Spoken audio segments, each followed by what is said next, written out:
Hello, കർത്താവിൻ പ്രിയമുള്ളവരെ, എല്ലാവരും സുഖമാണെന്ന് വിശ്വസിക്കുന്നു.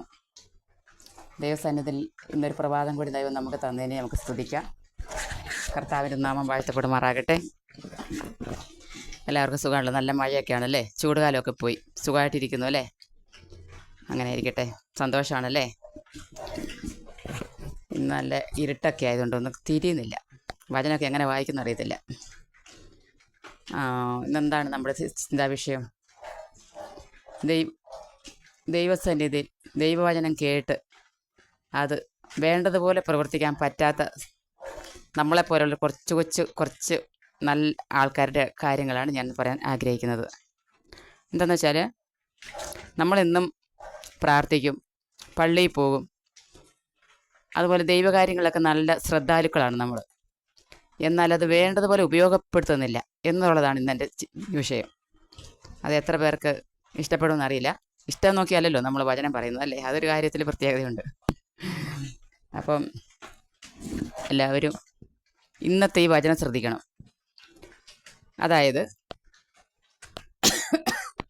നമ്മൾ ഇന്ന് വചനമൊക്കെ വായിക്കുക എന്ന് വെച്ചാൽ, ഇപ്പം എന്താ ദൈവിക പ്രവൃത്തികൾ എന്താണെന്ന് വെച്ചാൽ, ദൈവകാര്യങ്ങൾ നമ്മൾ അറിഞ്ഞിരുന്നിട്ടും അത് അവഗണിച്ച് മുന്നോട്ട് പോയി നമ്മൾ നമ്മുടേതായ വഴിയിൽ നീങ്ങിക്കഴിയുമ്പോൾ നമ്മൾ ദൈവകാര്യങ്ങളെയും ദൈവത്തെയും അവഗണിക്കുകയാണ് അവിടെ ചെയ്യുന്നത്. അത് വേണ്ട, അങ്ങനെ ചെയ്യരുതെന്ന് ഞാൻ നിങ്ങളോട് അപേക്ഷിക്കുകയാണ്.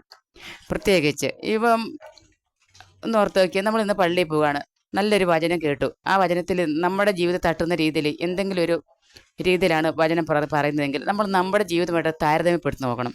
ശരിയാണല്ലോ, ഇന്ന് എൻ്റെ ജീവിതത്തിൽ ഇങ്ങനൊരു പ്രശ്നം വന്നിട്ട് ഞാൻ അത് കൈകാര്യം ചെയ്തത് ഏത് രീതിയിലാണെന്ന് നമ്മളെ തന്നെ ഒന്ന് വിശകലനം ചെയ്ത് നോക്കണം. അത് എത്രത്തോളം നമുക്കത് മാറ്റിയെടുക്കാൻ പറ്റുമെന്ന് ആദ്യം ചിന്തിക്കണം. ചിന്തിച്ചാൽ പോരാ, മാറ്റിയെടുക്കണം. അങ്ങനെയാകുമ്പോൾ നമുക്ക് കുറേയേറെ മാറ്റങ്ങൾ വരുത്താനും ദൈവിക കാര്യങ്ങൾ ശ്രദ്ധിക്കാനും നമുക്ക് സാധിക്കും. അതായത് വചനം കേട്ട് അത് നമ്മുടെ ജീവിതത്തിൽ വേണ്ടതുപോലെ പ്രയോജനപ്പെടുത്തണം. അത് കേട്ടിട്ട് അന്നേരം തന്നെ മറന്നു പോകുന്ന ഒരു സംവിധാനം ആവരുത്. അത് നമ്മുടെ ജീവിതത്തിൽ കൊണ്ടുവരാൻ നോക്കണം. അത് ഈ വചനത്തിൽ പറയുന്നില്ലേ, മത്തായിയുടെ സുവിശേഷത്തിൽ പറയുന്നുണ്ട്, വഴിയരികിൽ വീണ വിത്തുകൾ. കർത്താവ് ശിഷ്യന്മാർക്ക് വെളിപ്പെടുത്തി കൊടുക്കുന്ന കുറച്ച് വചനങ്ങളാണിത്. വഴിയരികിൽ വീണ വിത്തുകൾ. അപ്പം നമ്മൾ ആ വഴിയരികിൽ വീണ വിത്തുകളിൽ ഒരു 3-4 രീതിയിൽ അത് പറയുന്നുണ്ട്, വ്യാഖ്യാനിക്കുന്നുണ്ട്. പാറപ്പുറത്ത് വീണത്, മുൾച്ചെടികൾക്കിടയിൽ വീണത്, വഴിയരികിൽ വീണത്, നല്ല നിലത്ത് വീണത്. നമ്മളിതിൽ ഏത് ഗണത്തിൽ പെടുമെന്നുള്ളത് നമ്മളെപ്പറ്റി ശോധന ചെയ്ത് നോക്കണം. വഴിയരികിൽ വീണ വിത്തായിരിക്കുമോ നമ്മൾ? കൂടുതലും വഴിയരികിൽ വീണ വിത്തുകളാണ് നമ്മളൊക്കെ. കാരണം എന്താണെന്നറിയാമോ? എത്ര വചനം കേട്ടാലും നമുക്കത് പ്രയോജനപ്പെടുത്താൻ പറ്റുന്നില്ല. നമ്മൾ ഈ ലോകമോഹങ്ങൾ അകപ്പെട്ടു പോകുന്നതുകൊണ്ടാണ് അങ്ങനെ. ദൈവിക വചനങ്ങൾ കേൾക്കുമ്പോൾ അത് കുറേയൊക്കെ മാറ്റിയെടുക്കാൻ നമുക്ക് സാധിക്കില്ലാതെ വരുമ്പോഴാണ് അത് വഴിയരികിൽ വീണ വിത്ത്, അതിന് ജീവനില്ലാതെ പോകുന്നു. ജീവനില്ലാത്ത ആത്മാവ്, ജീവനില്ലാത്ത ശരീരം, നിർജീവമായ അവസ്ഥ, പ്രയോജനമില്ലാത്ത കാര്യങ്ങൾ ചെയ്യുക, കർത്താവിന് ഹിതമല്ലാത്ത പ്രവൃത്തികൾ ചെയ്യുക. ഈ നിർജീവമായ അവസ്ഥയിൽ നിന്ന് നമ്മൾ മാറണം. നമ്മൾ ജീവനുള്ള വസ്തുവായി മാറണം. വഴിയരികിൽ വീണത് വിത്തുകൾ പക്ഷികൾ വന്ന് തിന്നു പോയെങ്കിൽ അത് ചത്തുപോയി, പിന്നെ അതിന് ജീവനില്ല, പിന്നെ അതിനെക്കൊണ്ട് ഒരു പ്രയോജനവുമില്ല. പക്ഷികൾ അതിനെ കൊന്നു കളഞ്ഞു, അത് ഭക്ഷിച്ചു, അതിന് ജീവനില്ലാത്തൊരവസ്ഥയായി, അത് തീർത്ത് നശിച്ചു പോയി. ആ നാശമായ വഴിയിലൂടെ ജീവിക്കുന്ന കുറേയേറെ ആൾക്കാരാണ് ഇപ്പം നമ്മൾ, കുറേയേറെ അല്ല, ഭൂരിപക്ഷവും. അങ്ങനെ ആവാതിരിക്കാൻ നമ്മൾ ശ്രദ്ധിക്കണം. അതിലും ഭേദമല്ലേ പാറപ്പുറത്ത് വീണ വിത്ത്. അതിന് വേരില്ലെങ്കിലും കുറച്ച് നാളെങ്കിലും അത് പിടിച്ചു നിൽക്കും.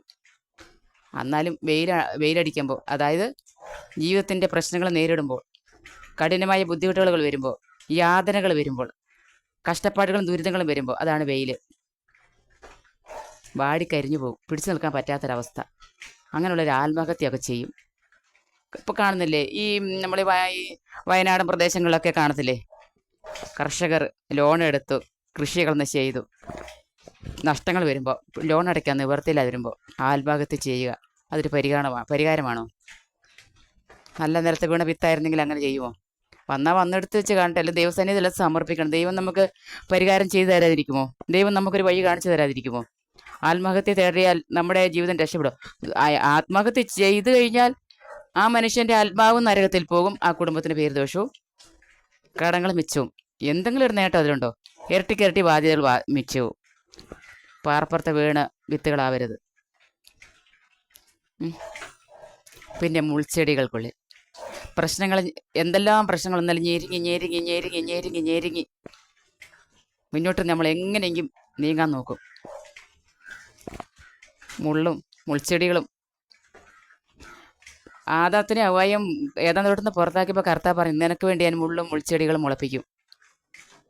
കർത്താവ് പറഞ്ഞില്ലേ? അത് അന്നും ഇന്നും നമുക്ക് ബാധകമാണ്. ആ ആദത്തിൻ്റെ ഹവ്വായുടെ തലമുറകളാണല്ലോ ഇങ്ങ് കൈമാറി വന്നത്. അപ്പോൾ ആ മുള്ളും മുൾച്ചെടികളും അവരെ വേട്ടയാടിയ പോലെ നമ്മളെ വേട്ടയാടുമല്ലോ. ജീവിതം ഭയങ്കര ഞെരുക്കമായി തീരുന്ന അവസ്ഥകളാണ് അതൊക്കെ. മുന്നോട്ട് പോകാൻ പറ്റാതെ, എന്നാലും ഞെരുങ്ങി ഞെരുങ്ങി നമ്മൾ മുന്നോട്ട് പോകണം. അതാണ് മനുഷ്യൻ്റെ ജീവിതം. ആ ഒരു അവസ്ഥയെല്ലാം നമ്മൾ തരണം ചെയ്ത്, ആ അവസ്ഥകളൊക്കെ നമ്മൾ തരണം ചെയ്ത് ഞെരുങ്ങിയാണെങ്കിലും, എത്ര ഞെരുങ്ങിയാലും വീണ് പോകാതെ, കഷ്ടത എത്ര സഹിക്കേണ്ടി വന്നാലും കർത്താവിൻ്റെ സന്നിധിയിൽ എത്താൻ വേണ്ടി നമ്മൾ ഞെരുങ്ങിയാണെങ്കിലും പോകണം, ഓടണം. ഓടി ആ സന്നിധിയിൽ തന്നെ എത്തിച്ചേർന്ന് നമ്മുടെ പ്രശ്നങ്ങൾ കൈകാര്യം ചെയ്യാൻ കഴിവില്ലാത്തവനല്ല അവൻ നമുക്ക് മുള്ളും മുൾച്ചെടികളൊക്കെ മുളപ്പിച്ച് തന്നാലും അതിനെ വേണ്ടതുപോലെ ആ ഇടയിലൂടെയാണെങ്കിൽ ഞെരുങ്ങിപ്പോകാൻ നമുക്ക് അവനൊരു വഴി തെളിച്ചു തരും. അത് കർത്താവാണ്. കർത്താവിന് സാധിക്കാത്തത് ഒന്നുമില്ലെന്ന് വചനത്തിൽ നമ്മൾ പ്രത്യേകം വായിക്കുന്നുണ്ട്. കർത്താവിനെല്ലാം സാധിക്കും. അത് അവൻ്റെ നീതിയാണ്. പറ്റാത്തൊന്നും നമുക്ക് താങ്ങാൻ പറ്റാത്ത ഒന്നും അവൻ തന്നിട്ടില്ല നമുക്ക്. അപ്പം നമ്മൾ ഞെരുങ്ങിയാണെങ്കിൽ, മുൾച്ചെടികളെ പോലെ ഞെരുങ്ങിയാണെങ്കിലും അവനെ തള്ളിപ്പറയാതെയും കുറ്റപ്പെടുത്താതെയും അവൻ്റെ വഴിയിലൂടെ തന്നെ, അവൻ തന്നെ ഭൂമിയിൽ ജീവിച്ചത് എങ്ങനെയാണ്? ഞെരുങ്ങി തന്നെയല്ലേ. അവനൊന്നും ഉണ്ടായിരുന്നില്ല ആശ്രയിക്കാൻ, പ്രത്യാശയ്ക്ക് ഒന്നും അവന് വകയുണ്ടായിരുന്നില്ല. പക്ഷെ അവനറിയാമായിരുന്നു പ്രത്യാശ പിതാവിൻ്റെ സന്നിധിയിൽ അവനുണ്ടെന്നുള്ളത്. ഈ ലോകത്തിൽ അതുണ്ടാവുകയല്ലെന്ന്. നമ്മൾ സാത്താൻ്റെ ഇടയിലാണ് നമ്മുടെ ജീവിതം. പൈശാചിക പീഡകളുടെ ഇടയിലാണ് നമ്മുടെ ജീവിതം. അവന് ദൈവത്തിൻ്റെ മക്കളെ അവന് ഒരു കാരണവശാലും അംഗീകരിക്കുകയില്ല. ഒരു കാരണവശാലും. അവൻ ഏതെല്ലാം തരത്തിൽ പീഡിപ്പിക്കാവോ, ഏതെല്ലാം തരത്തിൽ അവരെ നരകയാതന സഹിപ്പിക്കാവോ, ഏതെല്ലാം തരത്തിൽ അവരെ കൊന്നുകളയാമോ, എങ്ങനെ അവരെ വീഴിക്കാവോ, അത് നോക്കി നടക്കുന്നവനാണ്. അപ്പം നമുക്ക് ഞെരുക്കങ്ങളുണ്ടാവും. അപ്പം നമ്മൾ വഴിയരികിലെ വീണ വിത്തോ, പാറപ്പുറത്തെ വീണ വിത്തോ, മുൾച്ചെടികളിൽ വീണ വിത്തോ, ഇതിലേതും ആയിക്കൊള്ളട്ടെ, അവിടെ ആ സന്നിധിയിലൊക്കെ നമ്മൾ ചെല്ലുമ്പോഴും നമ്മൾ പ്രത്യാശയോടെ കർത്താവിലേക്ക് നോക്കിയാൽ മതി. നമുക്ക് മുന്നോട്ട് പോകാനുള്ള ശക്തിയും ബലവും കിട്ടും. പക്ഷേ വഴിയരികിൽ വീണ വിത്താകാതിരിക്കാൻ ശ്രദ്ധിക്കുക. പക്ഷികൾ നമ്മൾ തിന്നാൻ ഇടവരരുത്. നമ്മൾ നിർജീവമായി പോകും, മരിച്ചു പോകും. മരിച്ചുപോയി ആത്മാവില്ലാതെ ജീവിക്കുന്നതിനേക്കാളും ഭേദം മരണമാണ്. കർത്താവില്ലാതെയും ആത്മാവില്ലാതെയും ജീവിതം അത് ജീവിതമല്ല. അവൻ്റെ ആ ജീവിതം സാത്താനാണ് നമ്മളെ നയിക്കുന്നത്. സാത്താൻ നമ്മളെ നയിക്കുമ്പോഴാണ് നമുക്ക് ദുരിതങ്ങൾ ഏറെ വരുന്നത്. അവൻ ഒരിക്കലും നന്മ ചെയ്യുകയില്ല. അവൻ നന്മയെ അറിയത്തില്ല, പിന്നെ എങ്ങനെ അവൻ നന്മ ചെയ്യും? അപ്പം നമ്മൾ നല്ലപോലെ ശ്രദ്ധിക്കണം. ശ്രദ്ധയാണ് നമുക്ക് വീണ്ടും വിചാരം വേണം. നമ്മൾ ഓരോരോ കാര്യങ്ങൾ ചെയ്യുമ്പോൾ വീണ്ടും വിചാരം വേണം നമുക്ക്. നമ്മളത് ആ ഒരു വീണ്ടും വിചാരം ഉണ്ടെങ്കിൽ നമ്മൾ പല തെറ്റുകളും തിരുത്തും, പല പോരായ്മകൾ. പിന്നെ പ്രത്യേകം ശ്രദ്ധിക്കേണ്ട ഒരു കാര്യമുണ്ട്. ലോട്ടറി ടിക്കറ്റ് ഒന്നും പുറകെ പോയി നമുക്ക് ജീവിതം പച്ചപിടിപ്പിക്കാമെന്ന് വിചാരിക്കരുത്. അത് നമുക്ക് വേണ്ടി നമ്മുടെ ആത്മാവിനെ നഷ്ടപ്പെടും. നമ്മൾ തന്നെ നമുക്ക് വേണ്ടി കൂന കൂട്ടുന്നതായിരിക്കും നരക തുല്യമായ ജീവിതം. അത് ഭയങ്കര അപകടമായിരിക്കും. ലോട്ടറി പണം കൊണ്ടൊന്നും ആർക്കും രക്ഷപ്പെടാൻ സാധിക്കില്ല കേട്ടോ.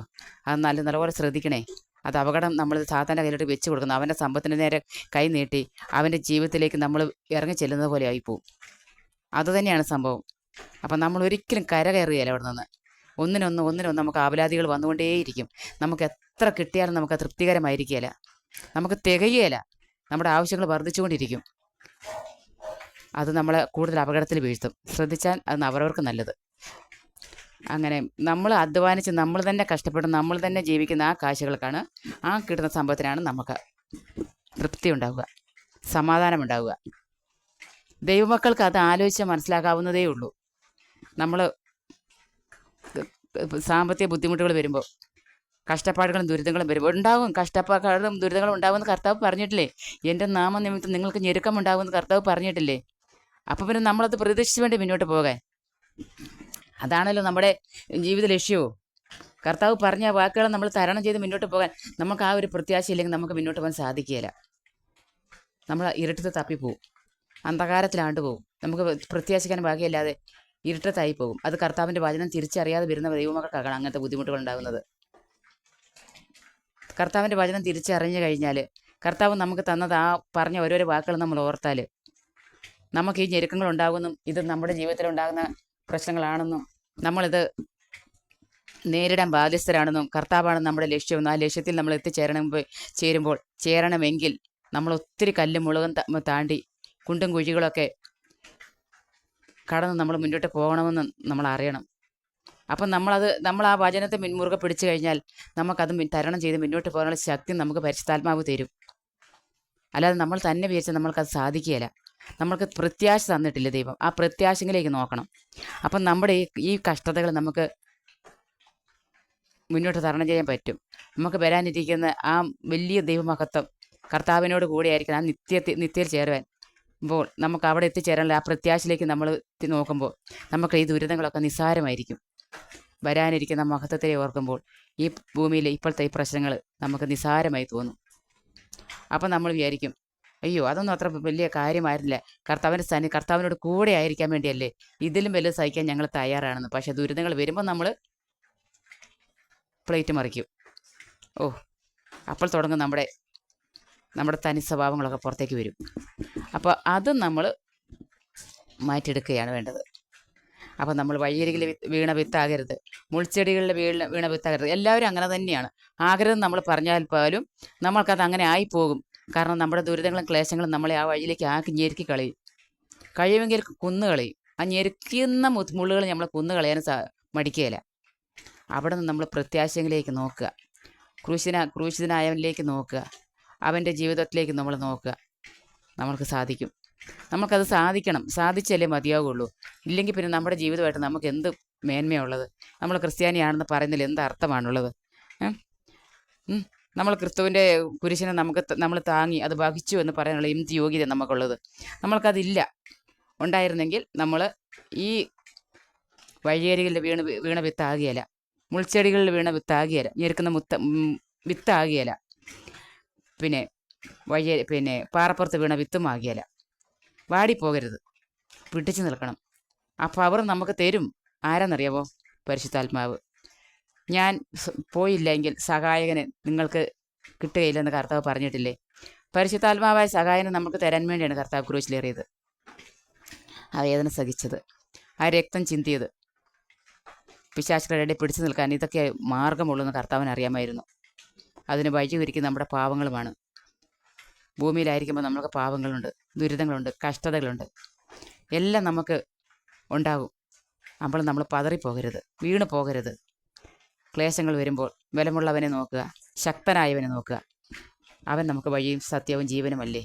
അവൻ്റെ വഴിയിലൂടെ പോകുമ്പോൾ ഞെരുക്കങ്ങളും മുള്ളുകളും വെയിലുകളും ചൂടുകളും തീക്കനലിലൂടെ നടക്കേണ്ടി വന്നാലും പൊള്ളലേറ്റാലും അവനെയാണ് നമ്മൾ ലക്ഷ്യം വെക്കേണ്ടത്. ആ ലക്ഷ്യത്തിലേക്കാണ് നമ്മൾ നീങ്ങേണ്ടത്. അത് മറന്നു പോകാതെ, വഴിയരിൽ വീണ വിത്താകാതെ നമ്മൾ നല്ല നിലത്തെ വീണ വിത്താകാൻ ഈ ഭൂമിയിൽ എത്ര നല്ല വിത്തുകൾ കാണുമെന്ന് വിരലിലെണ്ണാവുന്നത് മാത്രമേ കാണുകയുള്ളൂ. വിരലിലെണ്ണാവുന്ന വിത്തുകൾ മാത്രമേ ഈ ഭൂമിയിൽ കാണുകയുള്ളൂ. ബാക്കിയെല്ലാം മുൾച്ചെടിയും പാറപ്പുറവും വഴിയരിയിൽ വീണതൊക്കെ ആയിരിക്കും.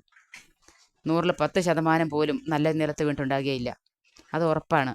അത്രയ്ക്ക് ഞെരുക്കമുള്ളതാണ് ജീവിതം. അതുകൊണ്ടാണ് അങ്ങനെ പറയുന്നത്. അത്രയേറെ കഷ്ടതയുള്ളതാണ് ഭൂമിയിലെ ജീവിതം. അത്രയേറെ വേദനാജനകമാണ്. അത്രനേരെ കണ്ണുനീർ തൂകുന്ന ജീവിതമാണ്.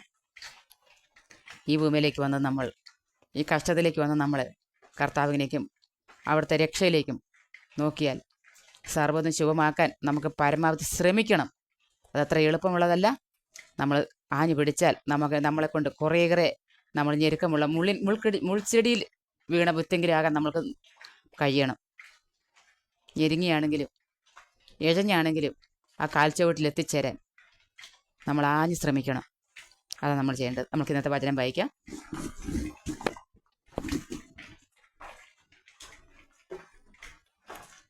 മഴ ആയതുകൊണ്ടൊക്കെ ആകെ ഇരുളുമയാണ്.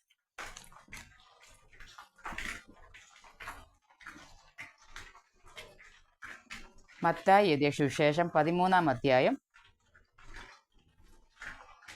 1:8 വരെയുള്ള തിരുവചനം. മത്തായിയുടെ സുവിശേഷം 13:1 മുതൽ 8 വരെയുള്ള തിരുവചനം. അന്നു തന്നെ യേശു ഭവനത്തിൽ നിന്ന് പുറത്തു വന്നു, കടൽ തീരത്ത് ഇരുന്നു. വലിയ ജനക്കൂട്ടങ്ങൾ അവൻ്റെ അടുത്ത് വന്നു. തനി നിമിത്തം അവൻ ഒരു തോണിയിൽ കയറി ഇരുന്നു. ജനക്കൂട്ടം മുഴുവൻ തീരത്തു നിന്നു. അപ്പോൾ അവൻ വളരെ കാര്യങ്ങൾ ഉപമകൾ വഴി അവരോട് പറഞ്ഞു. വിതക്കാരൻ വിതയ്ക്കാൻ പുറപ്പെട്ടു.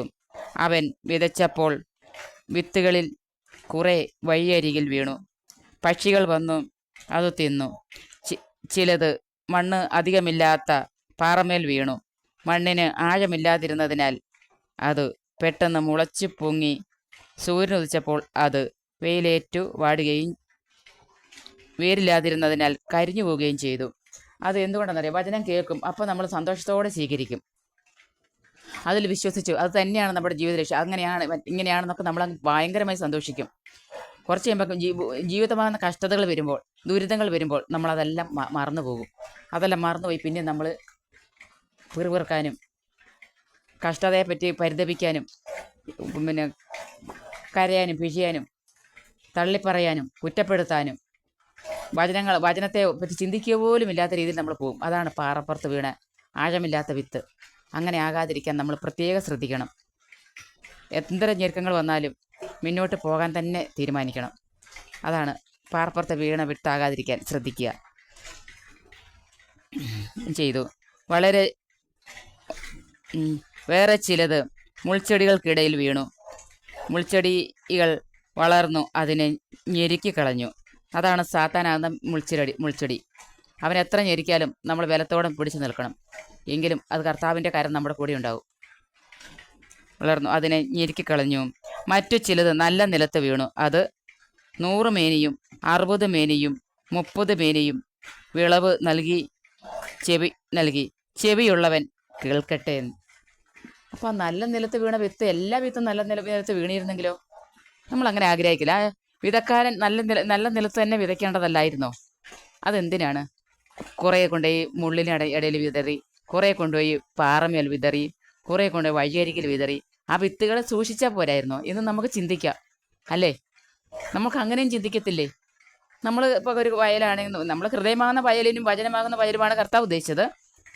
നെല്ലും ഗോതമ്പൊന്നും അല്ല. നെല്ലും ഗോതമ്പെന്നൊക്കെ പറയുന്നത് നമ്മൾ ഭക്ഷിക്കുന്ന സാധനത്തെ അല്ല ഉദ്ദേശിച്ചത്.